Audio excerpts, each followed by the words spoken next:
আসসালামু আলাইকুম ওয়া রাহমাতুল্লাহি ওয়া বারাকাতুহু। সুপ্রিয় দর্শক, দূরে ও কাছে, দেশ বিদেশে যারা যেখানে বসে আমাদের অনুষ্ঠান দেখছেন, সবাইকে আন্তরিক শুভেচ্ছা জানিয়ে শুরু করতে যাচ্ছি দর্শক নন্দিত অনুষ্ঠান ইসলামের আলো। এই অনুষ্ঠানটি বর্তমানে সারা পৃথিবীতে আলোড়ন সৃষ্টি করেছে, যেহেতু আমরা আপনারা জানেন এই অনুষ্ঠানে প্রতিদিন বিভিন্ন গুরুত্বপূর্ণ প্রশ্নের উত্তর দিয়ে থাকি। আমাদের বিজ্ঞ আলোচক কোরআন এবং সুন্নাহর আলোকে অত্যন্ত চমৎকার জবাব দিয়ে থাকেন, যে আলোচনার মাধ্যমে সারা পৃথিবীর মুসলিম মিল্লাত উপকৃত হচ্ছেন। তাই আবারও আপনাদের সামনে আমি আলোচনা ও আপনাদের সরাসরি প্রশ্নের জবাব দেওয়ার জন্য আমন্ত্রণ জানাচ্ছি প্রখ্যাত ইসলামী চিন্তাবিদ, ঢাকা গৌসুল আজম জামে মসজিদের সম্মানিত খতিব আলহাজ মাওলানা মুফতি বখতিয়ার উদ্দিনকে।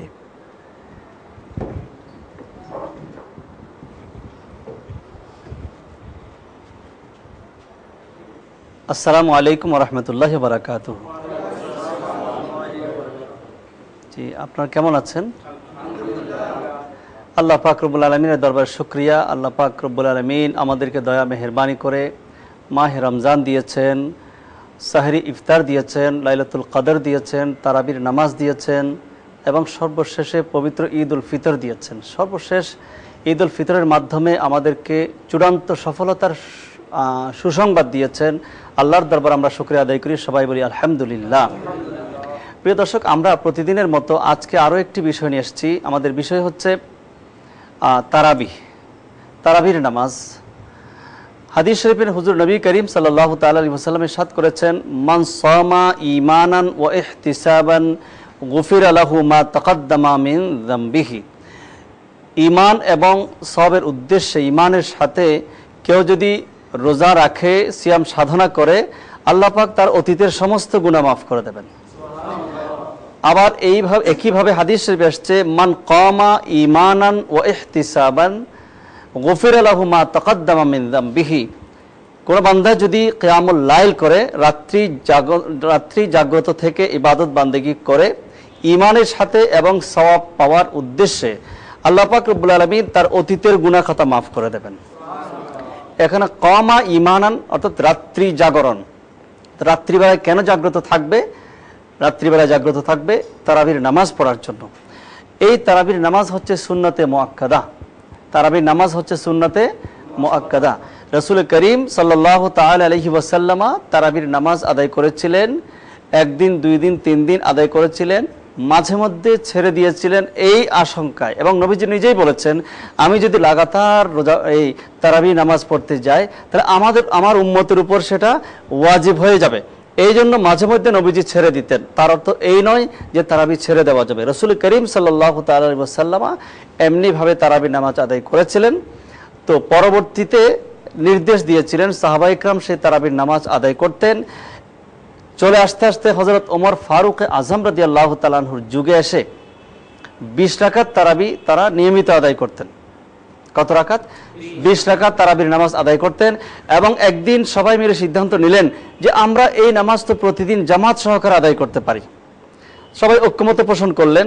ঠিক সিদ্ধান্ত মোতাবেক হযরত উবাই ইবনে কাব রাদিয়াল্লাহু তাআলা আনহুর তার ইমামতিত্বে সাহাবায়ে কেরাম তারাবি নামাজ শুরু করলেন। হযরত ওমর ফারুক আযম রাদিয়াল্লাহু তাআলা আনহু কোন এক কাজে ব্যস্ত ছিলেন। সেখান থেকে এসে যখন দেখলেন যে সাহাবায়ে কেরাম উবাই ইবনে কাব রাদিয়াল্লাহু তাআলা আনহুর ইমামতিতে তারাবির নামাজ আদায় করছেন জামাত সহকারে, কত রাকাত? 20 রাকাত। হযরত ওমর ফারুক আযম রাদিয়াল্লাহু তাআলা আনহু খুশি হয়ে বললেন, নেমাতিল বিদআতু হাযিহি, যে কত চমৎকার একটি বিদআত, কত সুন্দর একটি নতুন আবিষ্কার, যে আজকে শত শত হাজার হাজার সাহাবায়ে কেরাম সবাই কাঁধে কাঁধ মিলিয়ে কাতারবন্দি হয়ে এক ইমামের পেছনে অন্যান্য নামাজের মতো তারাবির নামাজ আদায় করতে যাচ্ছেন। আর তারা কোরআনে কারীমের খতম আদায় করতেন। এবং পরবর্তী যুগে এইভাবে চলে আসছে তারাবির নামাজের মাধ্যমে। আমরা জানি আমাদের মাযহাবের ইমামে আজম আবু হানিফা রাহমাতুল্লাহি আলাইহি তিনি প্রতি রমজান মাসে 61 খতম কোরআন আদায় করতেন। দিনে 1 খতম পড়তেন, রাত্রিবেলায় আরো 1 খতম পড়তেন, প্রতিদিন 2 খতম, দিনে 1 খতম, রাত্রে 1 খতম, এবং সারাটি রমজান মাসে 1 খতম তারাবির নামাজের মাধ্যমে আদায় করতেন। মোট তিনি প্রতি বছর রমজান মাসে 61 খতম কোরআনে করিম আদায় করতেন। তো আসুন আমরা এই তারাবি সম্পর্কে এবং অন্যান্য প্রসঙ্গে আজকে আমরা প্রশ্নোত্তর পালায় চলে যাব। এবার আপনারা প্রশ্ন করবেন, এক এক করে প্রশ্ন করবেন। আসসালামু আলাইকুম ওয়া রাহমাতুল্লাহি ওয়া বারাকাতুহু। আমি মোহাম্মদ মিশান বিন আজম কক্সবাজার থেকে এসেছি।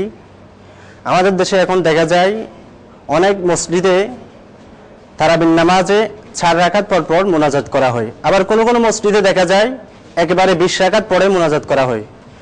হুজুরের কাছে আমার প্রশ্ন হচ্ছে, কোরআন সুন্নাহর আলোকে তার থেকে আমরা কোনটা গ্রহণ করতে পারি? জানালে উপকৃত হব। ধন্যবাদ। খুব চমৎকার একটি প্রশ্ন করেছেন যে আমাদের দেশে কোনো কোনো মসজিদে 4 রাকাত পরপর বসে মোনাজাত করা হয়, আবার কোনো কোনো মসজিদে 4 রাকাত মোনাজাত না করে একেবারে শেষে গিয়ে মোনাজাত করা হয়। আবার কোনো কোনো মসজিদে, আমি আপনার সাথে যোগ করি, কোনো কোনো মসজিদে মোনাজাত করাই হয় না। তো এখন আমাদের জানার বিষয় হচ্ছে যে 4 রাকাত পরপর যে মোনাজাত হয় সেটা শরীয়ত মতে এটা বৈধ কিনা, বা এটার কোনো যুক্তি আছে কিনা, এটার কোনো ফজিলত আছে কিনা। আমি বলতে গেলে অনেক লম্বা কথা, সেদিকে যাব না, সংক্ষিপ্ত আকারে বলবো। তারাবি শব্দের অর্থ যারা জানে না তারা এটা নিয়ে বিতর্ক করতে পারে। আমাদেরকে জানতে হবে তারাবি শব্দের অর্থ কি। তারাবিহ এটা তারবিহাতুন এর বহুবচন, আর তারবিহাতুন শব্দের অর্থ হচ্ছে বিশ্রাম নেওয়া, আরাম করা, একটু রেস্ট নেওয়া। তো এখানে 5টা তারবি আছে, যেহেতু 20 রাকাত, 5টা তারবি আছে, প্রতি 4 রাকাত পরপর এক একটা তারবিহ। আর তারবি শব্দের অর্থ হচ্ছে বিশ্রাম নেওয়া, রেস্ট নেওয়া। তো প্রতি 4 রাকাত পরপর রেস্ট নেওয়ার নামই হচ্ছে তারাবি। প্রতি 4 রাকাত পরপর যদি সালাম ফিরিয়ে যদি সোজা দাঁড়িয়ে যাওয়া হয়, তাহলে সেটার নাম তো তারাবি রাখাটাই সার্থক হবে না। সেটা তারাবি হলো কেমনে? তারাবি হতে হলে 4 রাকাত পরপর বিরতি দিতে হবে। আর সেই বিরতির মধ্যে কি করবে? চুপচাপ করে বসে থাকবে না। মুহাদ্দিসিন ইকরাম, যুগে যুগে বুজুর্গানে দিন এখানে কিছু আমল আমাদেরকে শিক্ষা দিয়েছেন। সেখানে একটা দোয়ার কথা আসছে, সুবহানাল মুলকি ওয়াল মালাকুত, সুবহানাল ইজ্জতি ওয়াল আজমত ওয়াল হাইবতি ওয়াল কুদরতি ওয়াল কিবরিয়াই ওয়াল জাবরুত। এই যে দোয়া, এটা শেষ পর্যন্ত এটা মূলত এসছে হযরত সাইয়েদনা ইব্রাহিম আলাইহিস সালামের যুগ থেকে। সেটা লম্বা ইতিহাস। ইব্রাহিম আলাইহিস সালামের দৃষ্টি আকর্ষণ করার জন্য ফেরেশতারা এসেছিলেন। ফেরেশতারা এসে হযরত ইব্রাহিম আলাইহিস সালামের ঘরের চতুর্দিকে ঘুরে ঘুরে এই তাসবিহটা তারা তেলাওয়াত করেছিলেন। হযরত সাইয়েদনা ইব্রাহিম আলাইহিস সালাম খুশি হয়ে তাদেরকে ওনার যত সম্পদ ছিল সব সম্পত্তি তাদেরকে দান করে দিয়েছিলেন। তো তারা বললেন, আমরা ভিক্ষুক না, আপনার ভিক্ষা নিতে আসে নাই, আমরা মূলত আপনার পরীক্ষা করতে এসেছি যে আপনি আল্লাহকে কত ভালোবাসেন। আল্লাহ পাক রব্বুল আলামিন বলেন, ওয়াত্তাখাযাল্লাহু ইব্রাহিমা খলিলা। হযরত ইব্রাহিম আলাইহিস সালাম বলেন, আমি আল্লাহকে এত ভালোবাসি, আমার সম্পত্তি দিয়েছি তা না, আমার যদি কোনো সন্তানও থাকতো আমি সেই সন্তানকে আল্লাহ সন্তুষ্টি অর্জন করার জন্য কোরবান করে দিতেও প্রস্তুত আছি। সেখান থেকে পরবর্তীতে কোরবান এসেছে। যাই হোক, এই দোয়াটুকু পড়ার একটা বিধান আছে। এরপরে ইমাম সাহেব মুনাজাত করবেন, আল্লাহুম্মা ইন্না নাসআলুকাল জান্নাতা ওয়া নাউযু বিকা মিনান নার ইয়া খালিকাল জান্নাতি ওয়ান নার বিরহমাতিকা ইয়া আজিজ ইয়া গফফার ইয়া কারীম ইয়া সাত্তার ইয়া রহিম ইয়া জব্বার ইয়া খালিক ইয়া বার। আল্লাহুম্মা আজিরনা ওয়া আখরিজনা মিনান নার ইয়া মুজিরু ইয়া মুজিরু ইয়া মুজির বিরহমাতিকা ইয়া আরহামার রাহিমিন। এই দোয়ার ভিতরে কিন্তু অনেক কিছু চলে আসছে। আল্লাহুম্মা ইন্না নাসআলুকাল জান্নাতা, আল্লাহ আপনার কাছে আমরা জান্নাত প্রার্থনা করছি, ওয়া নাউযু বিকা মিনান নার, এবং জাহান্নাম থেকে মুক্তি চাচ্ছে।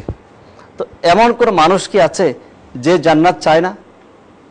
প্রতিটি মানুষ, প্রতিটি মুসলমান, তাকে জিজ্ঞেস করা হলে জান্নাত চায় কিনা, সে বলবে আমি অবশ্যই জান্নাত চাই। তা আপনি যদি নামাজের পরে আল্লাহর কাছে এতটুকু প্রার্থনা করেন, তাহলে আল্লাহ পাক রব্বুল আলামিন তো কবুল করতে পারেন। আমরা আশা করতে পারি আল্লাহ কবুল করবেন, আল্লাহ আমাদেরকে জান্নাত দান করবেন। ওয়া নাউযু বিকা মিনান নার, আমরা জাহান্নাম থেকে মুক্তি চাই। তো এই যে ভালো ইবাদত, ভালো দোয়াগুলো আল্লাহর কাছে আমরা নামাজের পরে না করে কখন করব? তো এটা হচ্ছে একটা মুস্তাহাব। তবে এটা কেউ ফরজ এবং ওয়াজিব বলে না, বলতে পারবে না। এটা হচ্ছে একটা মুস্তাহাব, আল্লাহর কাছে দোয়া করা নামাজের পরে। কারণ আল্লাহ পাক রব্বুল আলামিন ইরশাদ করেছেন, ফাইদা ফারাগতা ফানসাব, নামাজ যখন তুমি শেষ করবে এবার তুমি আল্লাহর কাছে দোয়া করো। একদিকে তারাবি, মাঝখানে রেস্ট, বিশ্রাম, সেটাও হয়ে গেল, আর সেই রেস্টের ভিতরে একটা দোয়া পরে আল্লাহর কাছে আমরা প্রার্থনা করলাম, দোয়া করলাম, এর চেয়ে সুন্দর একটা পদ্ধতি আর কি হতে পারে? আশা করি বিষয়টা পরিষ্কার হয়ে গেছে। আমরা চেষ্টা করব প্রতি 4 রাকাত পর পর আল্লাহর দরবারে দোয়া করতে এবং শেষে গিয়ে দোয়া করতে। আর যারা একেবারেই করে না, তারা কি বোঝাতে চাচ্ছেন যে আল্লাহর কাছে দোয়া করার কোনো প্রয়োজন নেই? তারা কি অন্য কারো কাছে চাইতে চাচ্ছেন? না, অন্য কারো কাছে চাইলে কিছু পাওয়া যাবে না, আল্লাহর কাছে চাইতে হবে। আল্লাহ পাক রব্বুল আলামিন বলেন, উদউনি আস্তাজিব লাকুম, তোমরা আমার কাছে দোয়া করো, আমি তোমাদের দোয়া কবুল করব। আল্লাহ ওই বান্দার উপর বেশি খুশি যে বান্দা আল্লাহর কাছে বেশি বেশি দোয়া করে, বেশি বেশি প্রার্থনা করে, দুহাত তুলে দোয়া করে। আল্লাহ বলেন, কোনো বৃদ্ধ বান্দা যখন আমার কাছে দুহাত তুলে দোয়া করে, আমি তার হাত খালি ফেরত দিতে আমি আল্লাহ নিজে লজ্জাবোধ করি। তাহলে আল্লাহর কাছে হাত তুলতে কোনো অপরাধ নাই, আল্লাহর কাছে হাত তুললে পাওয়া যায়। নবী করিম সাল্লাল্লাহু তাআলা আলাইহি ওয়াসাল্লাম কানা নবী সাল্লাল্লাহু আলাইহি ওয়াসাল্লাম ইযা দাআ ফারাফা ইয়াদাইহি, নবীজি যখন দোয়া করতেন তখন হাত তুলে দোয়া করতেন। আশা করি বিষয়টা পরিষ্কার হয়ে গেছে। এবার নেক্সট কোয়েশ্চেন। আসসালামু আলাইকুম, আমি মোহাম্মদ জসিমউদ্দিন কক্সবাজার থেকে এসেছি হুজুরের নিকট। আমার প্রশ্ন হলো, একজন মুসলমান একজন হিন্দু, ওদের বিবাহ বন্ধনে এটা শুদ্ধ, ওদের বিবাহ করতে গেলে ওটা শুদ্ধ হবে কিনা? জি, আপনি অত্যন্ত একটি গুরুত্বপূর্ণ প্রশ্ন করেছেন এবং পরে আরও একটি প্রশ্ন করেছেন যে আপনার প্রথম প্রশ্ন হচ্ছে কোনো মুসলমান এবং হিন্দু বিবাহ বন্ধনে আবদ্ধ হতে পারবে কি না। আমাদের সরাসরি উত্তর হচ্ছে কখনো না। কোনো মুসলমান কোনো বিধর্মীকে কোনো হিন্দুকে বিবাহ করতে পারবে না। ওয়ালা তুনকিহুল মুশরিকাত হাত্তা ইউমিননা, কোরআনে কারীমের মধ্যে আল্লাহ পাক ইরশাদ করেছেন, তোমরা কোনো মুশরিককে, কোনো মুশরিক নারীকে বিবাহ করবে না যতক্ষণ পর্যন্ত সে ঈমান আনবে না।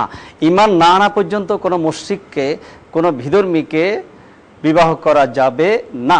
বিবাহের শর্ত হচ্ছে অবশ্যই সে মুসলমান হতে হবে। হ্যাঁ, আহলে কিতাবের সাথে বিবাহ বন্ধনে বৈধতা আছে, তবে আমাদের বর্তমান যে আহলে কিতাব এরা না, কিন্তু যারা তসলিসের কায়েল নয়, আহলে কিতাবের মধ্যে কিছু শর্ত সাপেক্ষে আহলে কিতাবদের সাথে বিবাহ বন্ধনের একটা সুযোগ আছে। তো আমাদের বর্তমান সমাজে যে আহলে কিতাব পাওয়া যাচ্ছে, এদের ভিতরে ওই শর্ত পাওয়া যাচ্ছে না বলে আমরা সরাসরি তাদেরকেও অনুমোদন দিতে পারছি না। তাহলে অবশ্যই আমরা বলবো, কোনো হিন্দুর সাথে কোনো মুসলমানের সন্তান বিবাহ বন্ধনে আবদ্ধ হতে পারবে না। কোনো হিন্দু সন্তান কোনো মুসলমান নারীর সাথে বিবাহ বন্ধনে আবদ্ধ হতে পারবে না। আশা করি বিষয়টা পরিষ্কার হয়ে গেল। এরপর ইসলামের আলো। আসসালামু আলাইকুম, আমি মোহাম্মদ সালাউদ্দিন চাঁদপুর থেকে এসেছি। হুজুরের নিকট আমার একটি প্রশ্ন হচ্ছে, সূরাতুল ফিলের প্রথম আয়াতে আল্লাহ পাক বলেছিলেন রাসূলকে সম্বোধন করে, হে রাসূল, আপনি কি দেখেননি আপনার প্রতিপালক কি রূপ হস্তি বাহিনীদের সাথে আচরণ করেছিল? এই আয়াত দ্বারা আমি একটু হুজুরের কাছে জানতে চাই যে আমরা তো সাধারণত জানি সূরা ফিলের কাহিনীটা হচ্ছে রাসূল পাক সাল্লাল্লাহু আলাইহি সাল্লামের জন্মের পূর্বে, কিন্তু এই আয়াত দ্বারা কি স্পষ্ট হয়, এই জিনিসটা একটু আমাকে জানালে আমি উপকৃত হব। আপনি প্রশ্ন করেছেন যে সূরা ফিলের মধ্যে আল্লাহ পাক রব্বুল আলামিন ইরশাদ করেছেন, আলাম তারা কাইফা ফাআলা রাব্বুকা বিআসহাবিল ফিল, নবী আপনি কি দেখেননি আপনার রব আসহাবে ফিলের সাথে কেমন আচরণ করেছিল? তো আপনার জানার বিষয় হচ্ছে যে এই আসহাবে ফিলের যে ঘটনা, হস্তি বাহিনীর যে ঘটনা, তারও 50 দিন পরে তো রাসূল করিম সাল্লাল্লাহু আলাইহি ওয়াসাল্লামের দুনিয়াতে জন্ম হয়েছে বা আগমন হয়েছে।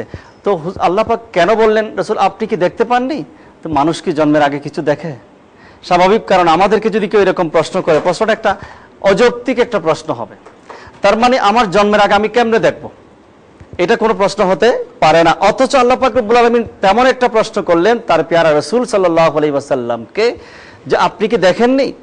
তার অর্থ এই যে আপনি অবশ্যই দেখেছেন আসহাবে ফিলের সাথে, হস্তি বাহিনীর সাথে, যারা আব্রাহা বাহিনী কাবা শরীফকে ধ্বংস করতে আসতে চেয়েছিল, আবাবিল পাখি দিয়ে আল্লাহ পাক রব্বুল আলামিন তাদের হস্তি বাহিনীকে সেখানে ধ্বংস করে দিয়েছিল। ওয়াদি মুহাসসার একটা জায়গা আছে।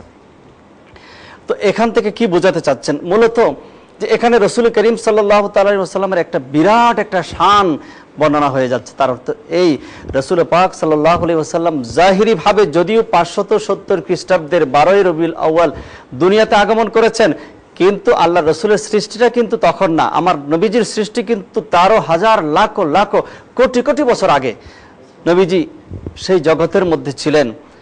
তিরমিজি শরীফের হাদিস, হযরত আবু হুরায়রা রাদিয়াল্লাহু তাআলা আনহু নবীজির কাছে প্রশ্ন করেছিলেন, ইয়া রাসূলুল্লাহ মাতা ওয়াজাবাত লাকা নবুওয়াতু ইয়া রাসূলুল্লাহ, যে আল্লাহ পাক আপনাকে কখন নবুয়ত দান করেছিলেন?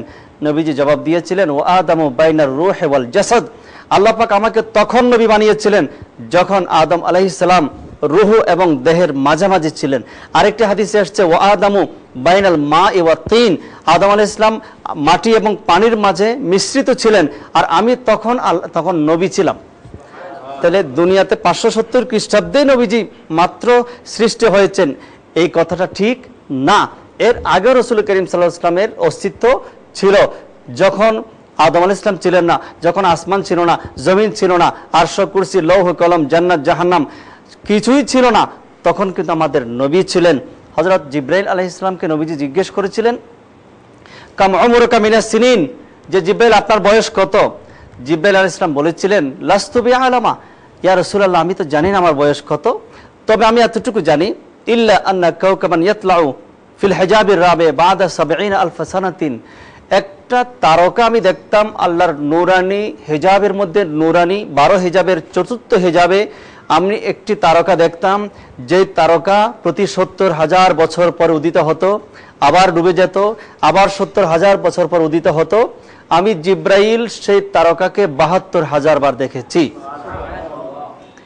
এখন বোঝা গেল ৭০,০০০ বছর পর যে তারকা উদিত হতো, সেই তারকাকে জিব্রাইল আলাইহিস সালাম ৭২,০০০ বার দেখেছেন। তো জিব্রাইল আলাইহিস সালামের বয়স কত? তখন নবীজি বললেন, ফাবিইজ্জাতি রাব্বি ফাইজ্জাতি রাব্বি জাল্লা জালালুহু, আমার রবের ইজ্জতের কসম করে বলছি, যে তারকা আপনি ৭০,০০০ বছর পরে পরে ৭২,০০০ বার দেখেছিলেন, সেই তারকা হলাম আমি মুহাম্মদুর রাসূলুল্লাহ সাল্লাল্লাহু আলাইহি ওয়াসাল্লাম, আমার রবের ইজ্জতের কসম করে বলছি। তাহলে বোঝা গেল যে জিব্রাইলের যত বয়স তার চেয়ে আরো বেশি বয়স হচ্ছে আমার প্যারা নবী সাল্লাল্লাহু আলাইহি ওয়াসাল্লামের। তো সুতরাং আমার নবীকে প্রশ্ন করা যথার্থই ছিল, যে ইয়া রাসূলুল্লাহ আপনি যে নূরানি জগতে ছিলেন সেখান থেকে অবশ্যই আপনি দেখেছেন যে আপনার রব হস্তি বাহিনীর সাথে কেমন আচরণ করেছিল। আলাম তারা, আপনি কি দেখেননি? কাইফা ফাআলা রব্বুকা বিআসহাবিল ফিল, ওই হস্তি বাহিনীর সাথে আপনার রব কেমন আচরণ করেছিলেন। তার অর্থ এই যে আপনি নূরানি জগতের মধ্যে থেকে অবশ্যই অবলোকন করেছিলেন আপনার রব হস্তি বাহিনীর সাথে কেমন আচরণ করেছিলেন। আশা করি বিষয়টা পরিষ্কার হয়ে গেছে। এবার নেক্সট কোয়েশ্চেন। আমি চট্টগ্রামের ফটিকছড়ি থেকে এসেছি। আমি হুজুরের কাছে একটি প্রশ্নের উত্তর জানতে চাই। সেটি হলো, কেউ যদি সুদের অর্জিত টাকা দিয়ে যদি কোনো সওয়াবের উদ্দেশ্যে কোনো ভালো কাজ করে, এটা কি শরীয়ত সম্মত হবে? জানালে উপকৃত হব। জি, আপনি গুরুত্বপূর্ণ প্রশ্ন করেছেন। আপনি জানতে চেয়েছেন সুদে অর্জিত টাকা ভালো কাজে ব্যয় করা যাবে কি যাবে না। আমাদেরকে জানতে হবে সুদ এটা হালাল না হারাম। আল্লাহ পাক রব্বুল আলামিন কোরআনে কারীমে স্পষ্ট বলে দিয়েছেন, আহাল্লাল্লাহুল বাইআ ওয়া হাররামার রিবা, আল্লাহ পাক তোমাদের জন্য ব্যবসাকে হালাল করেছেন এবং সুদকে করেছেন হারাম।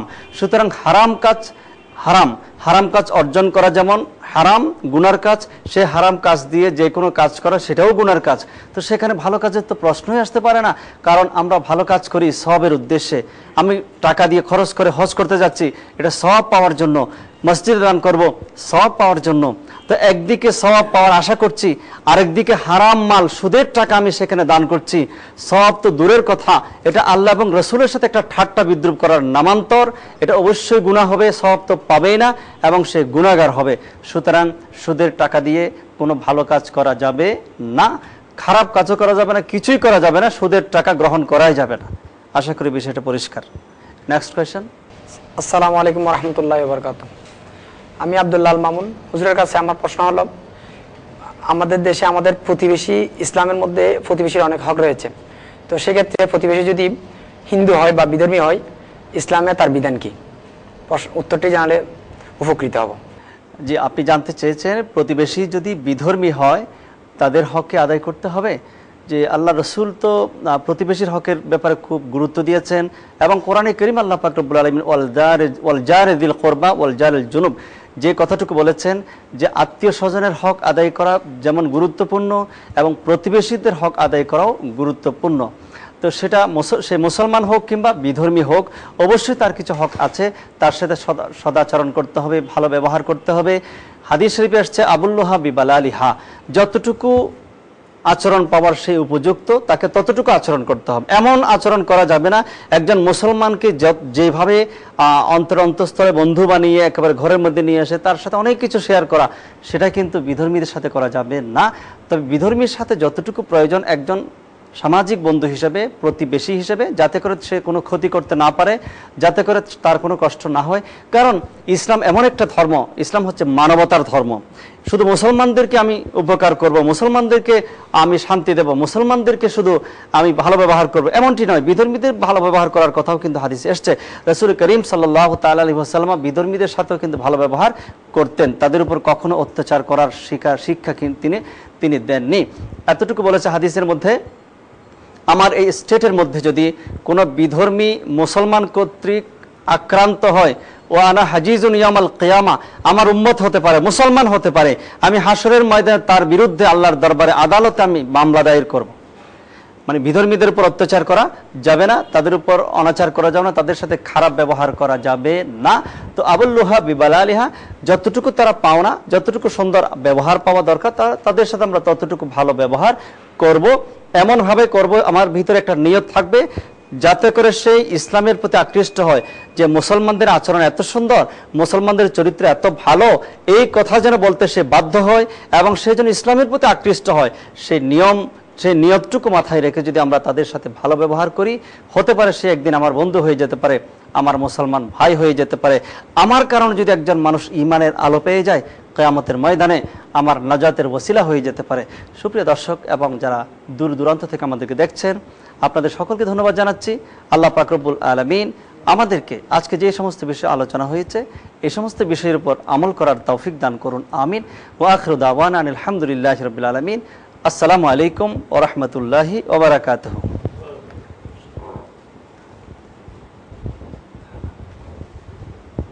প্রিয় দর্শক, আলহামদুলিল্লাহ, আপনারা এতক্ষণ পর্যন্ত অত্যন্ত গুরুত্বপূর্ণ বিভিন্ন আলোচনা শুনেছেন।